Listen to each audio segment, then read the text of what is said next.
The thunderous crack of a rifle echoed across the arid plains of New Mexico territory, shattering the fragile peace of dawn. Elias Thorne, a weathered rancher with calloused hands and a heart scarred by loss, jerked awake in his dilapidated cabin, his pulse racing like a wild Mustang. He grabbed his old Winchester, peering through the cracked window into the swirling dust.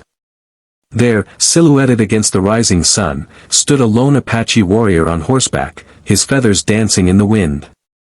But this was no raid. The warrior raised a hand in truce, his eyes pleading rather than fierce.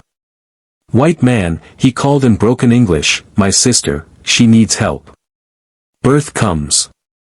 No medicine man." Elias's mind flashed to his late wife, who had died in childbirth years ago on this very ranch, leaving him alone with ghosts and regrets. He could turn away. Apache raids had claimed his cattle before, but something in the warrior's desperation mirrored his own past pain. With a nod, Elias saddled his horse and followed into the forbidden canyons, unaware that this act of mercy would entwine his fate with a beauty named Lila, the chief's daughter, and ignite a story of forbidden love and unyielding humanity. As they rode deeper into the rugged terrain, the landscape transformed from barren scrub to hidden oases where ancient petroglyphs whispered tales of ancestors.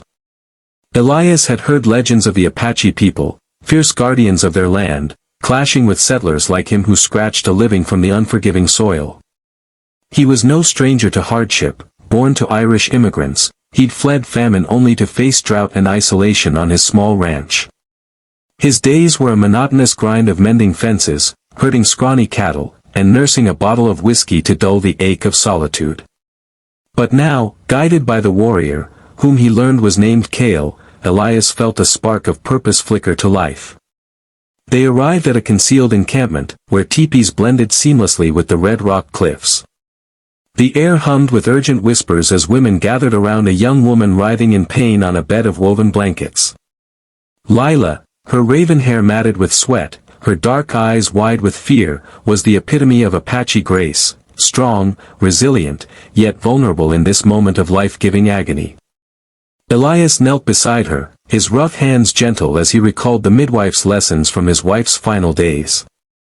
"Breathe steady, miss," he murmured, his voice a soothing rumble amid the chaos. Lila's gaze locked onto his, a silent bridge across cultures divided by history's wounds. With improvised tools, a clean cloth from his saddlebag, boiled water from the fire, he guided her through the labor. Hours blurred into a symphony of cries and encouragement. When the child finally emerged, a healthy boy with a shock of dark hair and Elias's own piercing blue eyes? No, that would come later. For now, it was Lila's son from a previous union, but in that instant, as the baby wailed its first breath, Elias felt a profound connection.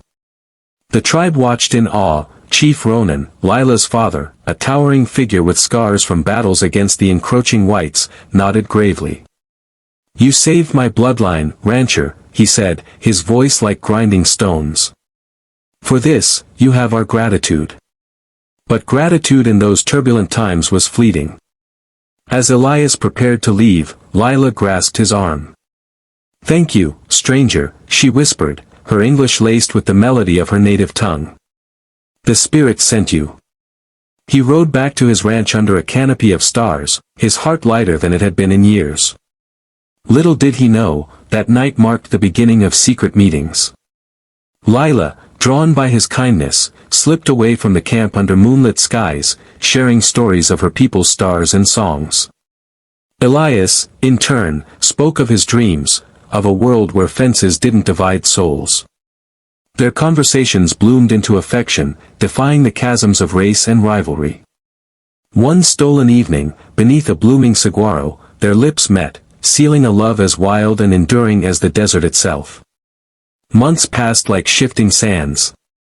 Elias's ranch prospered subtly, unexplained gifts of venison and herbs appeared at his door, tokens from the tribe.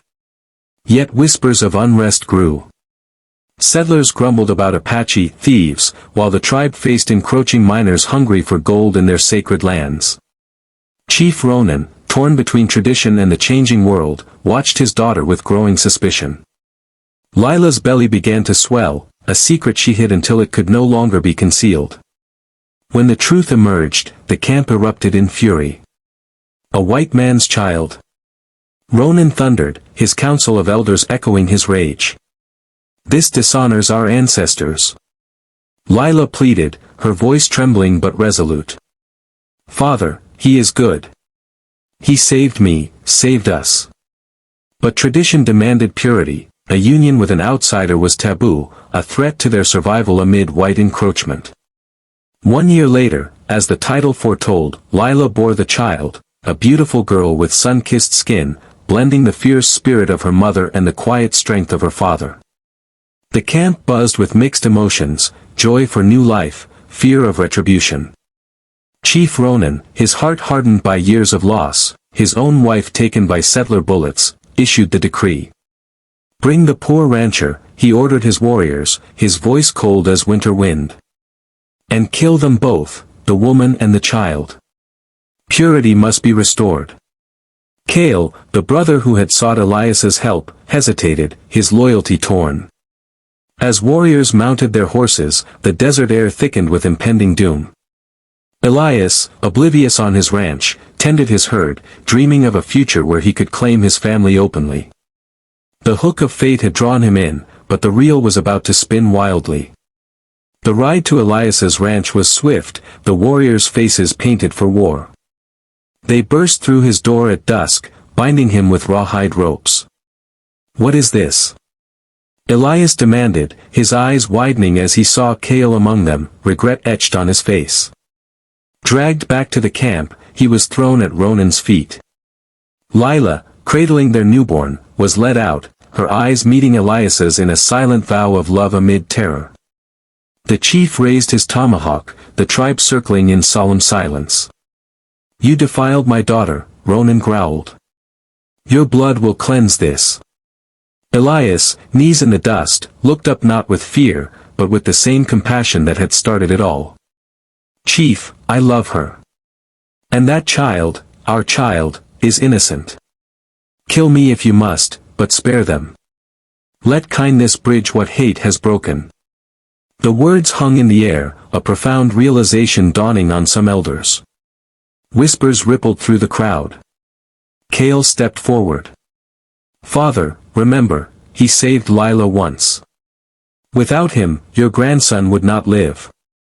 Ronan paused, the weight of tradition clashing with the spark of humanity Elias had ignited. But the execution loomed, the climax building like a storm over the mesas. As the sun dipped below the horizon, casting long shadows over the encampment, Chief Ronan's hand trembled on the tomahawk. The tribe held its breath, the air thick with the scent of sage and impending judgment. Elias, bound and kneeling, felt no regret, only a fierce protectiveness for Lila and their daughter, whom they had named Aria, meaning Song of the Wind, in Apache lore.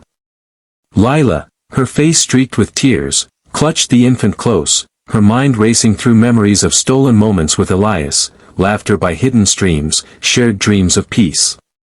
But now, those dreams seemed fragile as desert blooms after rain. Unexpectedly, an elder named Sira, a wise woman with silver braids and eyes that had seen too many wars, rose from the circle. Wait, Chief, she intoned, her voice cutting through the tension like a knife through hide. The spirits speak through actions, not blood. This white man showed mercy when he could have turned away. Perhaps the ancestors demand we do the same. Ronan's gaze shifted to Sira, surprise flickering in his stern features. The tribe murmured, tradition was sacred, but Sira's words evoked ancient tales of alliances forged in unlikely kindness. Cale, emboldened, added, Father, our people have suffered at white hands, but not all hands are stained. Elias mended our wounds, literally and now, perhaps, spiritually. The chief lowered his weapon slightly, a crack in his resolve. Elias seized the moment, his voice steady despite the ropes biting his wrists. Chief Ronan, I've lost everything once, my wife, my hope. But Lila gave me back a piece of my soul. Your people fight for land and legacy, I fight only for love. Let me prove my worth. Give me a trial, not death. The proposal hung like a challenge. Ronan, intrigued by the rancher's audacity, nodded slowly. Very well. A trial by ordeal, the gauntlet of spirits. Survive it, and you may live. Fail, and all three perish. The tribe gasped. The gauntlet was a grueling rite reserved for warriors, a solitary trek through treacherous canyons, facing nature's fury without food or weapon, to seek a vision from the ancestors. Lila's eyes widened in horror. Few outsiders had ever attempted it, none survived. As night fell, Elias was untied and led to the canyon's edge, given only a canteen of water. Return at dawn with a sign from the spirits, Ronan commanded, or your fate is sealed. Alone in the darkness, Elias stumbled forward, the rocky path tearing at his boots. Coyotes howled in the distance, echoing his inner turmoil. He thought of his impoverished life, the ranch barely sustaining him, debts piling like tumbleweeds. Yet kindness had led him here, selflessness in aiding Lila that fateful day. As hours wore on, thirst gnawed, and visions blurred. He collapsed by a dry creek bed, whispering prayers not just for survival, but for understanding between worlds. In a delirious haze, a profound realization struck. Humanity's power lay not in conquest, but in vulnerability, admitting shared pains, bridging divides with open hearts. Dawn's light revealed Elias emerging from the canyon, battered but alive, clutching a rare desert lily, a flower said to bloom only where spirits blessed the ground. The tribe gathered, awestruck. The ancestors approve, Sira declared, examining the bloom. Ronan, his pride warring with wonder, faced Elias. You have proven your spirit, rancher. But what of the child? She carries mixed blood, a curse or a bridge. Lila stepped forward, her voice fierce. Father, she is our future. In a world tearing itself apart, she represents unity. The emotional climax built as Ronan knelt before Arya, his granddaughter. The infant's tiny hand grasped his finger, her eyes, a blend of brown and blue, mirroring the dawn sky. Tears welled in the chief's eyes, unbidden after years of stoicism. I have ordered death to protect our ways, he confessed, voice breaking.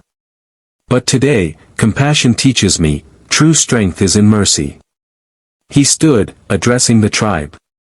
Let this union stand. The rancher will join us, not as outsider, but as kin. Cheers erupted, a transformative wave washing over the camp.